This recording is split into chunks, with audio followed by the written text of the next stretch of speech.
Drones, as devices closely linked to the development of robotics, are not only a cool toy for the backyard, but also a tool supporting logistics deliveries and land monitoring for the real estate or agribusiness market.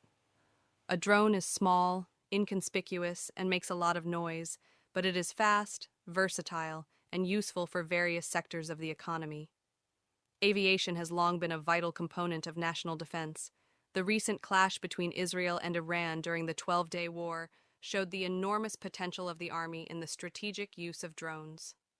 As unmanned vehicles, drones are most effective in difficult terrain and small spaces, and importantly, do not require human confrontation in combat.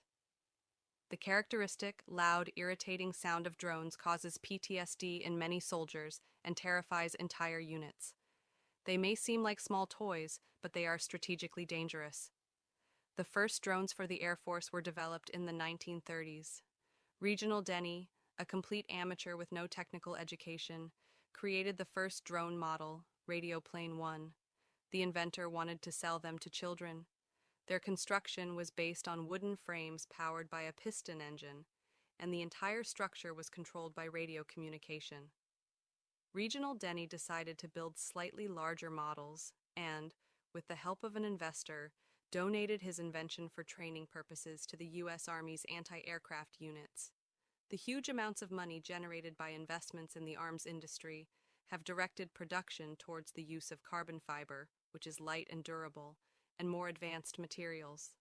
The key modules of drones are BLDC brushless motors, flight controllers with GPS and sensors, lithium polymer cells, small electro-optical and thermal imaging cameras, and 5G communication modules. Drones on the market are not just for air defense. These small, agile, clever devices are not only used for intelligence or combat purposes.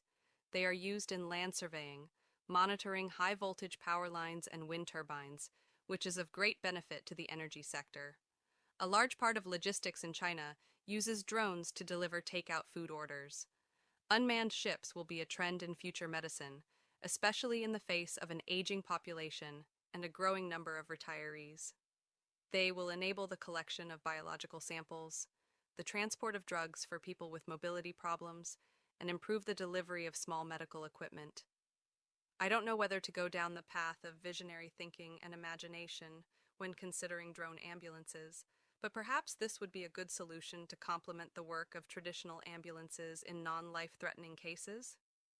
Investors will certainly be interested in companies such as the American Skydio, the Chinese Ehang, the French Parrot specializing in agricultural technology, and the Polish drone leader, Flytronic. Each market has its advantages, but the main deciding factors in the race will be the implementation of AI, investment in innovation in autonomy and spintronics, and the company's ability to adapt to local laws and regulations.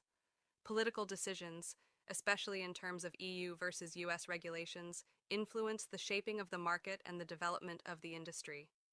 Aviation law, and thus the production and use of unmanned aircraft, is influenced by the Chicago Convention. Although the convention does not specifically mention drones, it imposes an obligation on states to ensure the safety and compliance of aviation operations with international standards.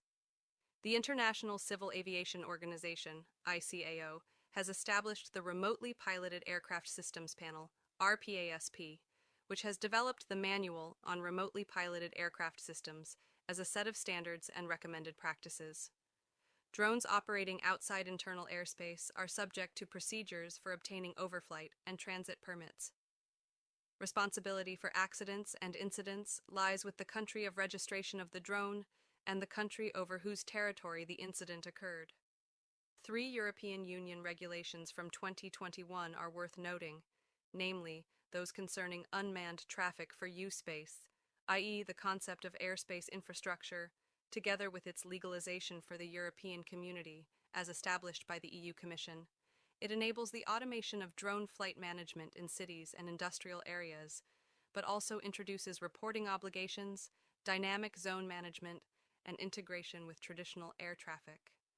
Drones are to operate at low urban altitudes.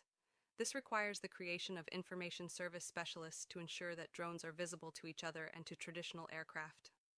The shortage of aviation law specialists, certification costs, and market needs will determine the pace at which the drone infrastructure and market will develop. However, this trend of small, buzzing robots is worth keeping an eye on.